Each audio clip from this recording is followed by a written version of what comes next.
शिक्षा क्या होती है प्रभु? हम आपसे जानना चाहते हैं। मनुष्य की अंतर्निहित पूर्णता को उजागर करना ही शिक्षा है। समझ ज्ञान, चाहे वो लौकिक हो या आध्यात्मिक, मनुष्य के साथ ही रहता है, परंतु अज्ञानता के आवरण के कारण वो स्पष्ट नहीं होता। शिक्षा केवल उस आवरण को हटाने का कार्य करती है। अब प्रश्न ये उठता है कि वो आवरण हटता कैसे है? कैसे महादेव? चकमक पत्थर के अंदर छिपी अग्नि तभी प्रकट होती है जब कोई उस पत्थर में घर्षण उत्पन्न करता है। वैसे ही व्यक्ति में घर्षण उत्पन्न करने वाला गुरु होता है, जो अज्ञानता दूर कर मनुष्य को स्वयं से मिलाने का प्रयास करता है। गुरु शिष्य को जन्म नहीं देता, अपितु आकार देता है। अब समय आने ही वाला है। प्रभु, यदि आप स्वयं यहाँ कैलाश में उपस्थित हैं, तो प्रतिदिन का संध्या काल पूजन आपके समक्ष क्यों नहीं होता है? पूजित का साक्षात सामने होना मन को भटकने नहीं देता,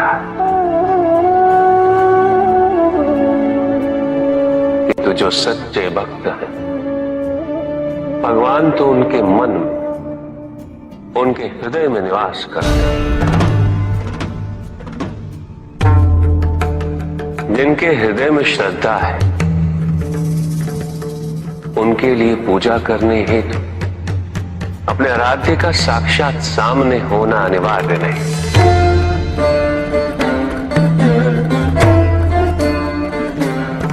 वो तो अपने मन के नेत्रों से प्रतिपल उनके दर्शन पा रहे हैं।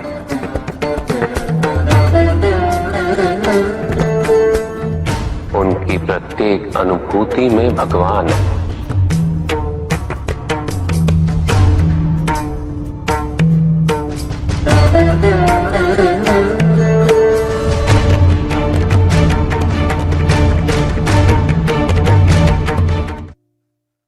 एक असुर था, एग्रिप।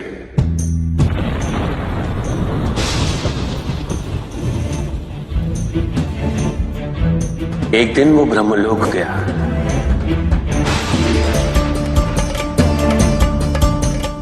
और बड़ी ही चालाकी से उसने ब्रह्मदेव से चारों वेद प्राप्त कर लिए।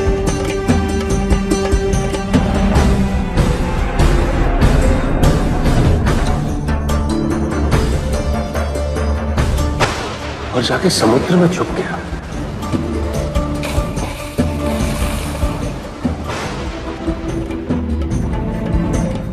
क्योंकि सारा ज्ञान वेदों में निहित है, इसलिए संसार से सारा ज्ञान चला गया। जब अज्ञानता का अंधकार फैलता है तो अधर्म बढ़ने लगता है। भगवान विष्णु सब देख रहे थे। उन्हें ज्ञात था कि शीघ्र पृथ्वी लोक पर प्रलय आने वाला है।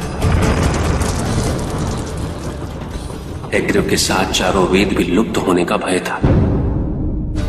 ब्रह्मदेव सृजन करता है। वेदों के अभाव में पुनर्जन्म की प्रक्रिया को पुनर्स्थापित करना अत्यंत कठिन।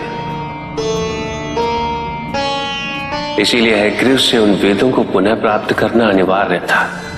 तो भगवान विष्णु ने क्या किया? भगवान विष्णु ने एक मत्स्य रूप धारण किया। वो एक मछली बने और नदी में उतरे। राजा सत्यव्रत स्नान कर रहे थे।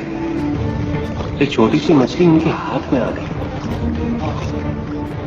इतनी छोटी मछली? भगवान विष्णु? हाँ, राजा सत्यव्रत उस मछली को जल में छोड़ने जा ही रहे थे कि उस मछली ने बड़ी मछलियों का भय जताते हुए उनसे विनती की। उनसे कहा कि वो उसे अपने साथ ले चले। राजा सत्यव्रत अत्यंत दयालु थे। मछली को अपने कमंडल में शरण दे ली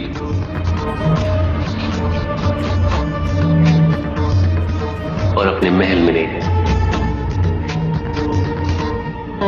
किंतु रात भर में मछली इतनी बड़ी हो गई कि कमंडल में रह पाना उसके लिए संभव ही नहीं था। और उसका बड़ा आकार देखने के पश्चात राजा सत्यव्रत ने उसे कमंडल में से निकालकर एक मटकी में डाल दिया। मटकी में डालने के पश्चात उसका आकार पुनः बड़ा हो गया। तो राजा सत्यव्रत ने उसे मटकी में से निकालकर एक सरोवर में रख दिया।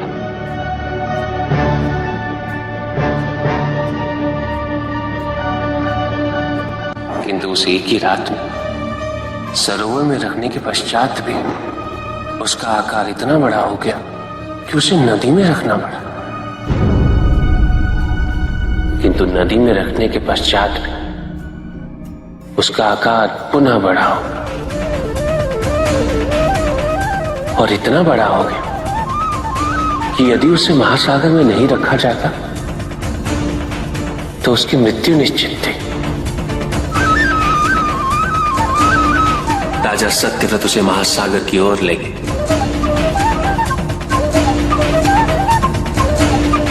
क्योंकि राजा सत्यव्रत तपस्वी थे, ज्ञानी थे, उन्हें आभास हुआ कि ये कोई साधारण मछली नहीं, ये स्वयं साक्षात भगवान विष्णु ही है। भगवान विष्णु राजा सत्यव्रत की उदारता से अत्यंत प्रसन्न थे। इसीलिए उन्होंने राजा सत्यव्रत को मत्स्य रूप धारण करने का कारण बताया।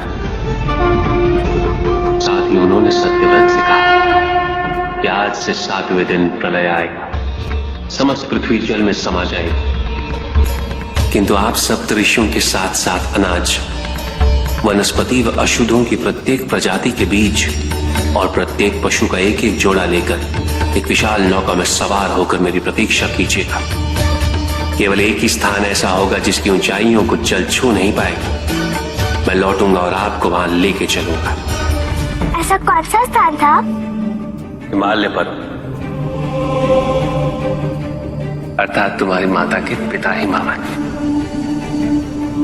फिर क्या हुआ? ऐसा कह के भगवान विष्णु समुद्र में चले गए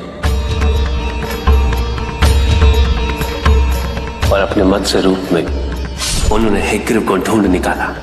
उस दुष्ट का वध करके वेदों को पुनः प्राप्त कर लिया। तो क्या प्रलय आया? हाँ,